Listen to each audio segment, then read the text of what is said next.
በቆመ ሰው ሳያስፈልግ ነው ያላት። በቆመ መጫኛ አንቄ አንጠልጥዬ አየር ላይ ይገልሻል። ድንገት የሆነ ጊዜ በረሮ እንደ አሸን ቤቱን እንትን ይለዋል። እሱን ደግሞ በዛም ብዬ መድኃኒት ማድረግ ምንም ተገላገልኩ ሲል አይጥ ደግሞ ትሪት ሊያሳይ ይመጣል አለች። ሚስጥሩን ስላወቅኩ ገበናውን ስላወቅኩኝ ዘንዶ ላከብኝ። የማያመጣው ቅጠላቅጠል፣ የማያመጣው የእንስሳ አይነት፣ የማይደግመው የድግምት አይነት፣ የማያነበንበው ነገር የለም ነው ያለች። ምንም ያክል ዘንዶ እንዲህ ፊት ለፊት ከፍለፊቴ ሲመጣ ነው የተመለከትኩትኝ። ጮሄ ነው የዘለልኩትኝና አልጋ ላይ ወጣሁኝ አለች። አባቶች ይጣራሉ፣ ነጠላ ጋርደን ነው የምንቀድሰው ይላሉ። እናም እኛ በሞቀ ቤት ውስጥ እየኖርን ለአጋስተ ሥላሴ እንዴት መሆን አቃተን ብለን ጥሪ ካስተላለፍንበት ዕለት ጀምሮ መቀነታችሁን ፈታችሁ፣ ከቤተሰቦቻችሁ በጀት ቀንሳችሁ፣ ወዳጅ ዘመዶቻችሁን አስቸግራችሁ እነሆ ባላችሁን ገንዘብ ለ2 ሰዓታት ያህል በእግር እየተመላለስን ሲሚንቶ፣ ብረት፣ አሸዋና ድንጋይ እያመላለስን በእናንተ ድጋፍ የጀመርነው የሥላሴዎች ቤት እዚህ ደርሷል። ለቀድሞ በሥላሴዎች ስም እያመሰገንን ለቀጣዩም እስክንፈጽመው ድረስ እንዳትተውን እየተማጸንን እንደጀመርነው በጋራ እንድንጨርሰው አደራ እንላለን። አሁንም ድጋፋችሁ አይለየን። በሊቦ ከምከም ወረዳ የመስኪየ ሥላሴ ቤተ ክርስቲያን አሰሪ ኮሚቴ። ሰላም ጤና ይስጥልን። በሀገር ውስጥና በመላው ዓለም የምትገኙ ወደ ቻናሌ ተከታታዮች ይኸው ዛሬም በእግዚአብሔር መልካም ጋር ተገናኝተናል። ለዛሬም ከአድማጭ ተመልካች የደረሰኝን ታሪክ ነው ወደ እናንተ መልሼ የማቀርበው። አቤት የሰው አስመሳይነት! ሚስጥሩን ስላወቅኩ ገበናውን ስላወቅኩኝ ዘንዶ ላከብኝ። የኔን ገበና ውጪ አውጥቼ ለሰው እናገራለሁ ብትይ በመጫኛ ሰልቅልሻለሁ ሲል አስፈራርቶኛል፣ አስጠንቅቆኛል፣ ለህይወት የምፈራለሁ ስትል ነው የዛሬዋ ባለ ታሪክ የነገረችኝ። ማን ነው ያስፈራራት? ለምንድን ነው ያስፈራራት የሚለውን በዝርዝር የምንመለከተው ነው የሚሆነው። ከእናንተ የሚጠበቀው እስከ ፕሮግራሙ ፍጻሜ አብራችሁ ሆናችሁ የዚህን ታሪክ መጨረሻ ማወቅ ነው። ምናልባት ለቻናሉ አዲስ የሆናችሁ ካላችሁ ሰብስክራይብ ማድረግ እንዳትረሱ፣ እንዲሁም ደግሞ ሁላችሁም ይሄንን ታሪክ ስትጀምሩ ላይክ እያደረጋችሁ መጀመራችሁን እንዳትረሱ። በድጋሚ ለማስታወስ የምንገኘው በዋናው ቻናላችን ላይ ነው። ቀጥታ ወደ ታሪኩ ነው የምወስዳችሁ። የዛሬዋ ባለታሪካችን ተወልዳ ያደገችው እዚሁ መዲናችን አዲስ አበባ ውስጥ ነው። እንግዲህ ዛሬ እገልሻለሁ፣ ሚስጥሬን አውቀሻል፣ ቤተኛ ሆነች፣ ብዙ ነገር ተገንዝበሻል። ስለዚህ ይህንን አውጥተሽ ይፋ ብታደርጊ እኔና አንቺ የመጨረሻችን ነው ሲል የዛተባትን ሰው ያወቀችው እዚሁ አዲስ አበባ ነው። ይህ ሰው ሱዳናዊ ነው። ከሱዳን የመጣው 1992 አካባቢ ነው። የዛን ጊዜ ገና ብዙም እድሜው ያልገፋ ኦልሞስት ወደ 30ዎቹ አጋማሽ ላይ የሚገኝ ሰው ነው። እዚህ መጣ። እዚሁ ሰዎች ጋር ተጠግቶ አንዳንድ ስራዎችን መስራት ጀመረ። እዛ ሱዳን ድሮ የሚያውቃቸው ኢትዮጵያውያን ነበሩ። እነሱ ጋር ተጠግቶ ከዛ በኋላ ራሱን ችሎ በግሉ መተዳደር ጀመረ ነው ያለችኝ። ኢትዮጵያዊት ሚስት አገባ፣ 2 ልጆች ወለደ። ስለዚህ ትዳሩ ሞቅ ደመቅ ማለት ሲጀምር ሱዳንን ረሳት፣ ኢትዮጵያ ተመቸችው። ከሞላ ጎደል የዚህ ሰው የታሪክ ይሄ ነው እና ህይወትን ለማሸነፍ ግን ባለቤቱ ወደ ባህር ማዶ ከሄደች 3 ዓመታትን አስቆጥራለች። የእሷ እህት አለች፣ ታናሽ እህቷ። አብረው ነው የሚኖሩት ከሱዳናዊው ጋር። እህቷ ወይም ደግሞ የሱዳናዊው ባለቤት ወደ ባህር ማዶ ከመሄዷ በፊት 3ቱ ከ2 ልጆቻቸው ጋር አብረው ነበር የሚኖሩት እና ያቺ ሴት ወይም ደግሞ ባለቤቱ ውጭም ከመሄዷ በፊት እዚህ ሰውየው በጣም አምባገነን አይነት ባህሪ ስላለው እሷ ቤት ውስጥ ነፃነት የላትም። እንደ ሚስትም አትታይም ነው ያለችው። እንደውም እንደ ሚስትም አትታይም። ከእሷ ይልቅ በጣም ተቀባይነት ያላት ታናሽ እህቷ ነው። ታናሽ እህቷ ከእነሱ ጋር ነው የምትኖረው። ያስተምሯታል። አልፎ አልፎ ይህንን ሱዳናዊ ሱቅ የሄደች እንግዲህ እዚህ ስራ ጀምሯል ብያቸዋለሁ። የራሱ ሱቅ አለው፣ የልብስ ሱቅ ማለት ነው። እና እሱ ጋር ትውላለች፣ ትረዳዋለች። ስለዚህ በቃ ቤተኛ ሆናለች ማለት ነው። እና ያቺኛዋ ወይም ደግሞ ሚስቱ ግን ሱቅ ስትሄድ እንኳን አበሻቅጦ ነው የሚመልሳት። ክብር የሚባል ነገር የለውም። እና ይቺ ልጅ ይቺ ባለታሪካችን ከዚህ ቤተሰብ ጋር የተዋወቀችው እንግዲህ በዛች ልጅ አማካይነት ነው። በማን በሱዳናዊው ሚስት እህት አማካይነት ማለት ነው። እና በምንድን ነው የተዋወቁት? ያቺ ልጅ የማታ ትምህርት ጀምራ ነበረ። ታናሽ እህት፣ የሱዳናዊ ሚስት ታናሽ እህት ማለት ነው። እና የማታ ትምህርት ሲማሩ ከዚህ ልጅ ጋር ተዋወቁ። በዛው ጓደኝነታቸው ቀጠለ። ከዛ በኋላ ቤተኛ ሆነች። ይቺ ልጅ ቤተኛ ሆና ወደዛ መሄድ ጀመረች፣ ወደ ሱዳናዊ ቤት ማለት ነው። ስለዚህ ቤተሰቡ ተቀበላት። ስል ያው ቀልጣፋ ነች፣ ተጫዋች ነች። ስለዚህ ተጫዋችና ቀልጣፋ የሆነ ማነው ሰውን ደግሞ ብዙ ሰው ማቅረብ ይፈልጋል። ስለዚህ እሷም እዛ ጋ ያለው ቫይብ ስለተመቻት እነሱ ጋር ትሄዳለች። በተለይ ከሰዓት በኋላ ያለውን ጊዜ እነሱ ጋር ነው የምታሳልፈው። እዛ ሱዳናዊ ቤት እንግዲህ እንደነገረችኝ ይቃማል ከሰዓት በኋላ። እሱ እንደውም አንዳንድ ጊዜ ሱቁን ለሰራተኞች ትቶ በተለይ ከ8 ሰዓት በኋላ በአብዛኛው ቤቱ ነው። ሚስቱ ቡና ታፈላለች፣ እዛ ጋ ይጫጫስለታል። ስለዚህ ከሰዓት በኋላ ያለውን ሰዓት ጫት በመቃም ነው የሚያሳልፈው። እና በዚህ መሃል ታናሽ እህቷ የሱዳናዊ ሚስት ታናሽ እህትም ስራ ከሌለባትና ትምህርት ከሌለት አንዳንዴም ደግሞ ስራን በቃ ለልጆቹ ትተሽ ነይ ይላታል ነው ያለችኝ። ምክንያቱም እሷ ስትኖር መሞር ቤቱ ለሱ ይደምቅለታል። እንግዲህ ለሱ እንደተገነዘብኩት ነው ያለችው። እና በዛ አይነት ሁኔታ ህይወት ቀጠለ። ውጭ ግን ይሄ ሰው ሲታይ በጣም ሰላማዊ ሰው ነው። ከሰው ጋር ፍቅር አለው። የሚናገረው ለባለቤቱ ታማኝ እንደሆነ በሰው ፊት ባለቤቱን በጣም አሞካሽቶ ነው የሚያነሳት። ስለሷ ደግ ተናግሮ አይጠግብም። እና ሰዎች ያንን እየሰሙ ምንድነው የሚመስላቸው? በቃ በጣም ታማኝ፣ ሚስቱን የሚወድ፣ ሚስቱን የሚያከብር እንደዛ ነው የሚመስላቸው። እቤት ግን ታሪኩ ይቀየራል። እቤት ከገባ በኋላ ታሪኩ ይቀየራል። ከሷ ይልቅ እንደነገርኳችሁ ወደ ታናሽ እህቷ ነው የሚያደለው፣ የሚንከባከባት ምን የሚያደርገው። ያችኛዋ እንደውም የተገላቢጦሽ ታናሽ እህት ሚስት፣ ዋናዋ ሚስት ደግሞ የቤት ሰራተኛ ነው የምትመስለው ነው ያለው። ከአለባበስ ጀምሮ ማለት ነው። ከአለባበስ ጀምሮ ራሷን አትጠብቅም። ምክንያቱም አንደኛ እሱም አይገዛላትም። በነገራችን ላይ ገንዘብ እሱ ካልሰጣት በስተቀር እሷ የራሷ የሆነ ገቢ የሚንጭላትም የፈለገውን ገንዘብ ይሰጣታል። ይሄ ነገር ለዚህ አድርገው ይሄን የቀን አበል ሁሉ የሚሰጣት አንዳንድ ጊዜ የሚገርም ብር ነው። ለቀን ወጪ እንኳን ሊበቃ ይቅርና በፍጹም ምንም ነገር የማይገዛ ብር ነው። እንግዲህ ምንም ማድረግ ስለማትችል በዛ ላይ ያች ሴት ቤተሰቦቿ በአቅማቸውም ደካሞች ስለሆኑ በዛ ላይ ደግሞ በጣም ሪሞት ቦታ ላይ ስለሚኖሩ እገሌ የምትለው መጠጊያ የላትም ከባሏ የምትጣላ። ስለዚህ ሳትወድ በግድ እንግዲህ በባል ቁጥጥር ስር ሆነ ህይወቷን መግፋት ነው። በዛ ላይ 2 ልጆች ወልደዋል። ምንም ማድረግ አልቻለችም። እና በዛ አይነት ሁኔታ እየቆዩ ያሉ እቺ ልጅ በጣም ስትቀርባቸው ቤተኛ ስትሆን ቤት ውስጥ ያለው ነገር መታዘብ ትጀምራለች። ይሄ ሰው ውጪ ስለሚስቱ የሚያወራና ቤት ውስጥ የምትመለከተው ነገር ይቃረንባታል። ብዙ ነገሮች ይምታቱባታል። በዚህም ነው እቺ ልጅ ከዚህ ጋር ይመካከሩና ከባለ ታሪካችን ጋር ይመካከሩና እንደምን ማሳምነሽው እዚህ የተጨቆንሽ ከምትኖሪ ለምን ውጭ ሀገር ሄደሽ እፎይ የምትያለሽ ስራ ሰርተሽ የራስሽን የሆነ ነገር ይዘሽ ትመጫለሽ። እና መጀመሪያ አካባቢ እሺ አይልም ብለው ፈርተው ነበረ። እና ሀሳቡን ስታነሳለት ነውም ደስ ነው ያለው። ተጨማሪ ገቢ እንደሚያገኝ አውቀው ማለት ነው። በነገራችን ላይ በጣም ገንዘብ ላይ ያለው አቋም በጣም የሚገርም ነው። በጣም ግሬዲ ነው። በዛ ላይ ደግሞ እሷ እዛ ሄዳ ስትመጣ እሱ የሚያስበው ምንድነው ይዛ የመጣችውን ገንዘብ ሊቀበላት ነው ያስበውና በጣም ሰልፊ ስለሆነ በጣም ግሬዲ ስለሆነ ሀሳቡን ስታነሳለት አላቅማማም።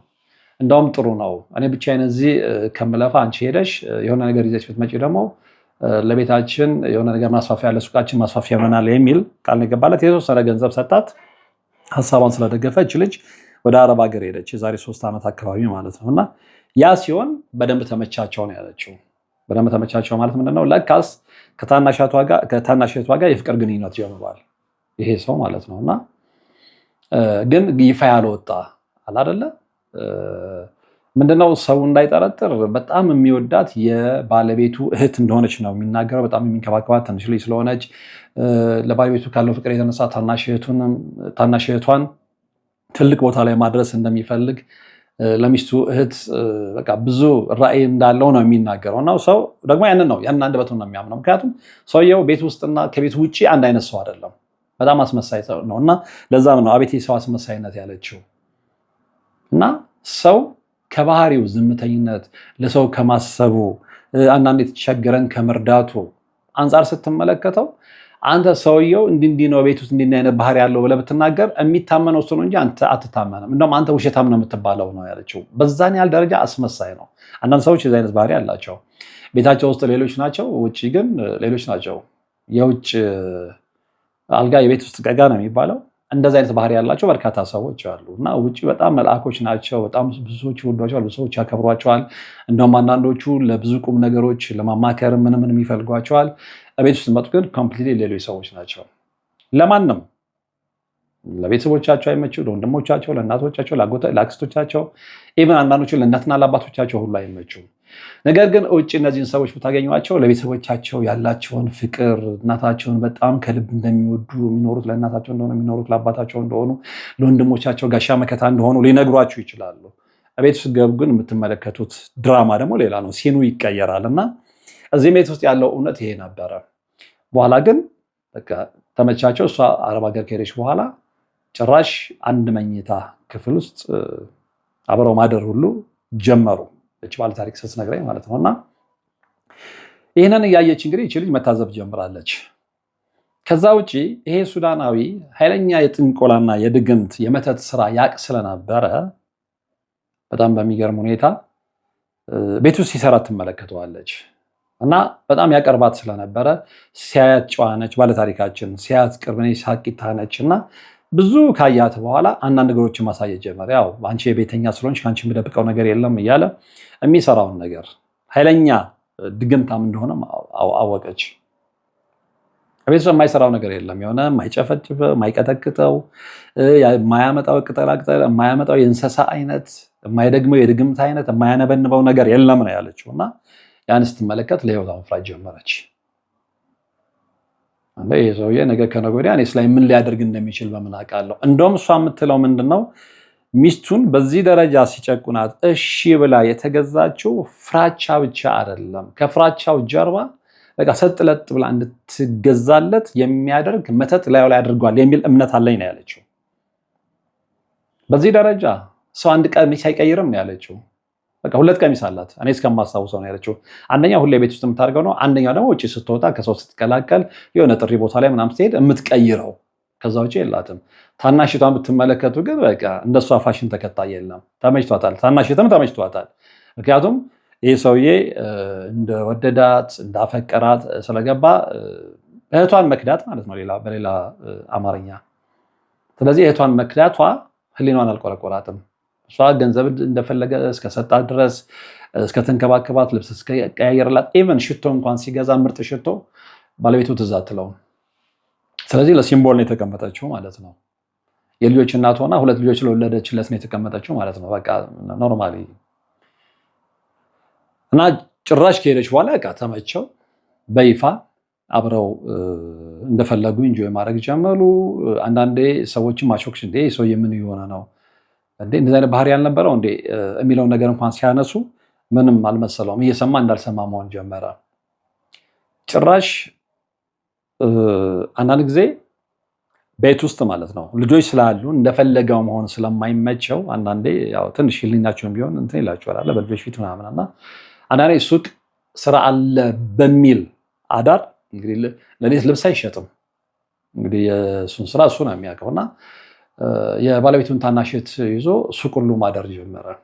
አንዳንድ ጊዜ ለሳምንት ሁሉ የማይመጣበት ጊዜ አለና አይ እዛ ሂሳብ ስንሰራ ነው የምናድረው እንዲህ አይነት ነገር ይሄ ማለት ውሃ ማያነሳ ምክንያት ሁሉ መስጠት ጀመረ። ይሄ ወሬ ሚስት ጆሮ ደረሰ። ሚስት እንግዲህ ወሬ አይደበቅም አይደለ? እና ሚስት ኮንታክት የምታደርገው እቺን የኛም ባለ ታሪክ ነው እንዲህ ነገር እየሰማው ነው እውነት ነው። እቺ መጀመሪያ ላለማጋጨት ብላ ብዙ ነገር ኧረ ውሸት ነው አሉባልታ ነው የሰው ወሬ ነው ምናምን ትል ነበረ። ነገር ግን ከአቅም በላይ ነገሮች እየሆኑ ሲመጡ የማየው ነገር ደስ አላለኝም። በእርግጥ ፊት ለፊት በተግባር ምንም ነገር ሲያደርጉ አላየኋቸውም። ነገር ግን ሱቅ ለሳምንት ያህል አብረው እንደሚሆኑ አብረው ሱቅ እንደሚያድሩ አውቃለሁ። እና አሁን የነገርኳቸውን ታሪክ ትደግምላታለች። ያቺ ሴት ምንም ማድረግ አልቻለችም። እንባዋን እያፈሰሰች በድሏ እየተማረረች ውስጧን እየደበነች አማራጭ ስለሌላት በሰው ሀገር ባይተዋርነት እየተሰማት ስራዋን ነው የቀጠለችው። በዛ አይነት ሁኔታ ነገሮች እየቀጠሉ መጡ። በኋላችን ልጅ ሌሎች የምታያቸው ነገሮች የድግምት ሂደት ፕላስ ከባለቤቱ ጋር የሚያደርገው ነገር በጣም ስላስጠላትና ከአእምሯ በላይ ስለሆነ ከዚህ ቤተሰብ መራቅ እንዳለባት ራሷን ታሳምናለች። ግን ብዙ ነገር ተመልክታለች። እሱም ብቻም አይደለም፣ የባለቤቱን እህት እሱ የሚሰራውን ድግምትና መተት አስተምሯት በእህቷ ላይ ሁሉ ያንን ተግባራዊ እንድታደርግ አድርጓታል። ልክ ይህን ስታይ የበለጠ ያንን ቤተሰብ ጠላችሁ። ከእህቷ ማነው ከሴትዮዋ እህት ጋር ተጣላች። ምክንያቱም መጀመሪያ የምታውቃትም የማታ እየተማሩ እሷን ነው። በእሷ የተነሳ ነው እንግዲህ የሱዳናዊ ሚስት የተግባባችው። እና እንዲ አንቺ ምን ሆነሽ ነው ስትላት በቃ አይገባችም አርፈሽ ቁጭ በይ ነው። በጣም በሚገርም ሁኔታ ከዛ በኋላ እነዚህ ሰዎች የገንዘብ አቅማቸው እየጎለበተ ነው የሄደው። አንደኛ እዚህ ጋር መተትና ድግምት ይሰራል።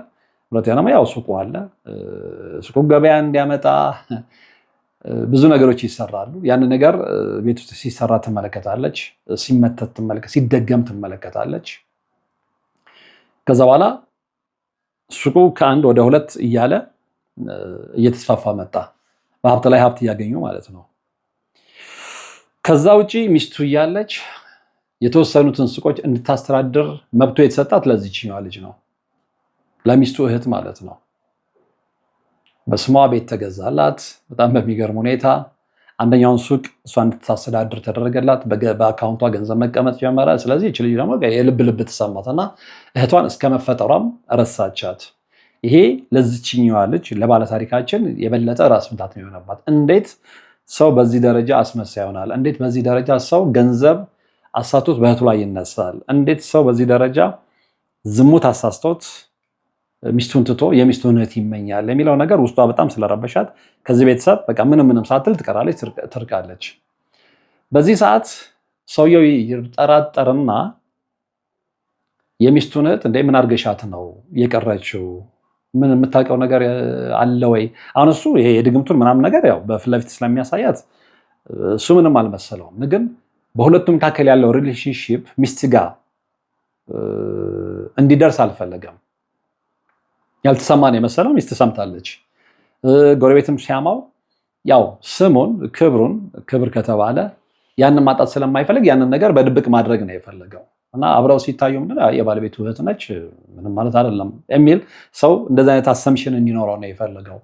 ነገር ግን ልጅ እዛ ውስጥ ያለውን ነገር በብዛት ይዛ ስለወጣች እች ልጅ ሚስጥር ካወቀች በኋላ መሄዷ ነው የሚል አይነት ግምት ላይ ይደርሳል። እና ደውሎላት እኔ ምነው ጠፋሽ ምናምን ሲላት አይ ስላልተመቸኝ ነው እንዲህ እያለች ጭራሽ ዳናዋን አረቀች። መጨረሻ ላይ ስሚ ይላታል። ለምን አትመጭም ሲላት አልመጣም ከዚህ በኋላ ትለዋለች። ለምን ሲል በቃ ያያዩትም በቃ የሚያስጠላ ነገር ነው። ከዛ ምንድን ነው የሚላት ምን ያየሽው ነገር ስለደበረሽ ምንድን ያየሽው ይላታል። አንደኛ ቤት ውስጥ የሚደረገው ነገር ይሄ ድግምትህ መተትህ ምናምን ነገር አልተመቸኝም። ስለዚህ እንደዚህ አይነት ቤት ውስጥ ለመምጣት ፍላጎት የለኝም። አንድ እኔ እምነቴን ስለማከብር፣ ልጅቷ የኦርቶዶክስ እምነት ተከታይ ነች።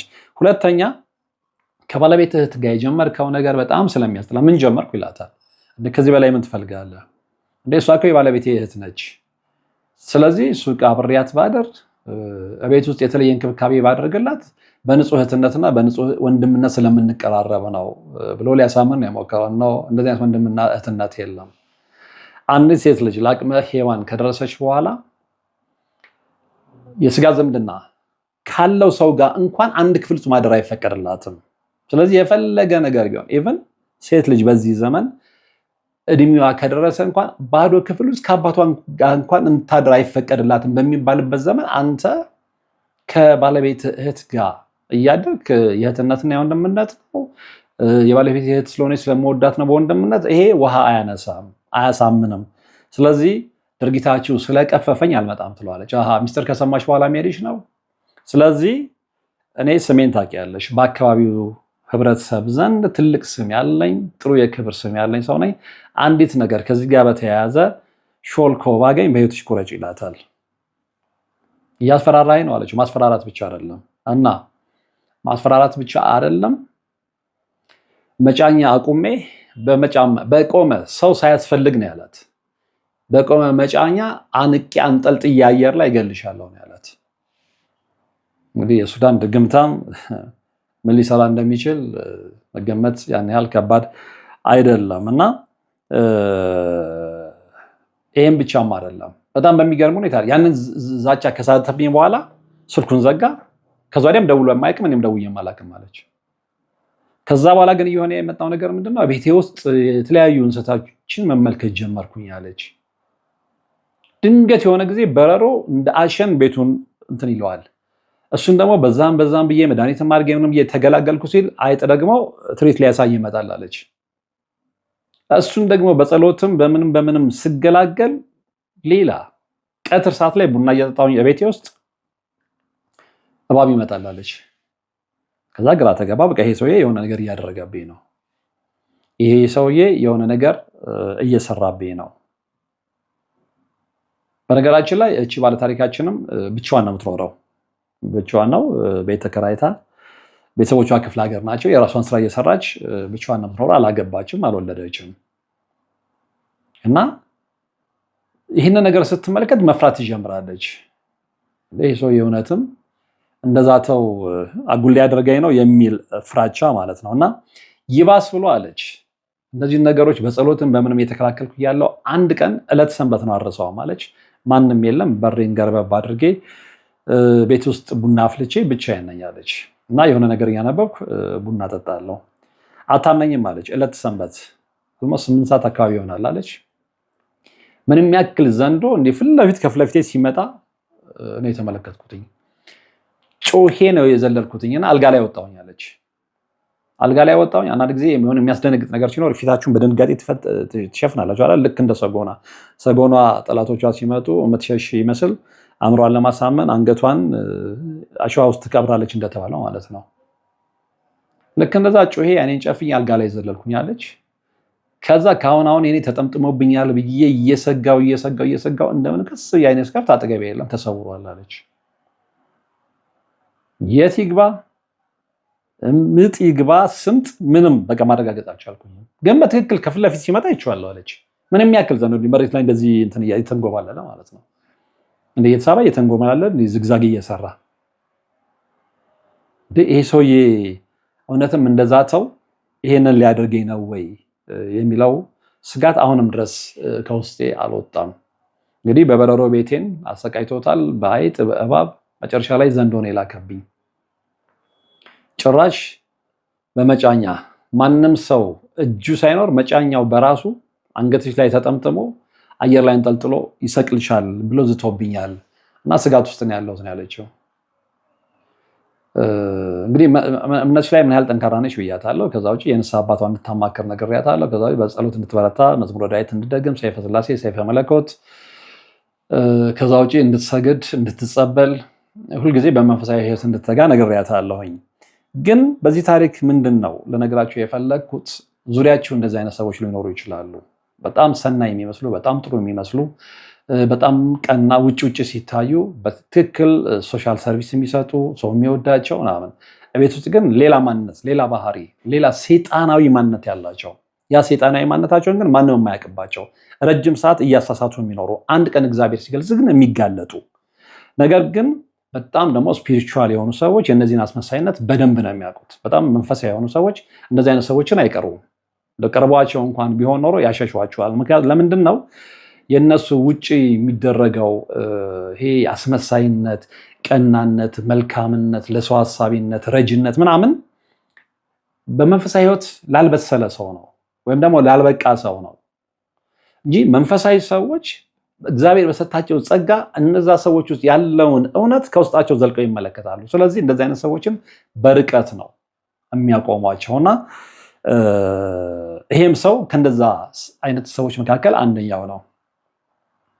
እስቲልናው ህይወት እንደዛ ቀጥሏል ያለችው ባለቤት አሁንም ውጭ ነች፣ እየሰራች ነው፣ እውነቱን አውቃለች። ግን ትንፍሽ አላለችም።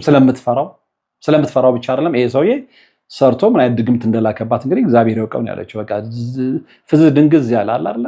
ምንም ነገር ቢበደል የማይናገር ዝም ብሎ በደመ ነፍስ የሚኖር እንደዛ አይነት ሴት ነች። እህት ግን እዚህ ጋር ዓለሟን እያየች ነው። ከእሱ ጋር እንደፈለገች ሽቶ ትቀያይራለች፣ እንደፈለገች ልብስ ትቀያይራለች። እንደውም የምትቆጣጠረው ሰውዬን እሷ ነች። አንድ ጊዜ የእሱ ቀኝ እጅ ማለት የባለቤቱ ታናሽ እህት ነች። ምንም ነገር የምትመራው ምንም ነገር ዳይሬክት የምታደርገው እሷ ነች። እንዲህ አይነት ሰዎች በዙሪያችን አሉ። መጀመሪያ ሚስጥራቸውን እናውቅ አይፈልጉም። መልካም መስለው ሊታዩን ይችላሉ። እግዚአብሔር ግን የሆነ ፍንጭ ሰጥቶን ሚስጥራቸውን ስናቅ ደግሞ ሊያጠፉን የሚታትሩ ሰዎች አሉና እግዚአብሔር ከእንደዚህ አይነት ሰዎች ይጠብቃችሁ ለማለት ነው የዛሬው መርሃ ግብር ያቀረብኩት። የተከታተላችሁት ታሪክ ብዙ ነገር እንዳስተማራችሁ ተስፋ አደርጋለሁ። በቀጣይ በሌላ ታሪክ፣ በሌላ መረጃ፣ በሌላ መርሃ ግብር እንገናኛለን። እስከዛው ግን በያላችሁበት ሰላም። አባቶች ይጣራሉ፣ ነጠላ ጋርደን ነው የምንቀድሰው ይላሉ። እናም እኛ በሞቀ ቤት ውስጥ እየኖርን ለአጋስተ ሥላሴ እንዴት መሆን አቃተን ብለን ጥሪ ካስተላለፍንበት ዕለት ጀምሮ መቀነታችሁን ፈታችሁ፣ ከቤተሰቦቻችሁ በጀት ቀንሳችሁ፣ ወዳጅ ዘመዶቻችሁን አስቸግራችሁ እነሆ ባላችሁን ገንዘብ ለ2 ሰዓታት ያህል በእግር እየተመላለስን ሲሚንቶ፣ ብረት፣ አሸዋና ድንጋይ እያመላለስን በእናንተ ድጋፍ የጀመርነው የሥላሴዎች ቤት እዚህ ደርሷል። ለቀድሞ በሥላሴዎች ስም እያመሰገንን ለቀጣዩም እስክንፈጽመው ድረስ እንዳትተውን እየተማጸንን እንደጀመርነው በጋራ እንድንጨርሰው አደራ እንላለን። አሁንም ድጋፋችሁ አይለየን። በሊቦ ከምከም ወረዳ የመስኪየ ሥላሴ ቤተ ክርስቲያን አሰሪ ኮሚቴ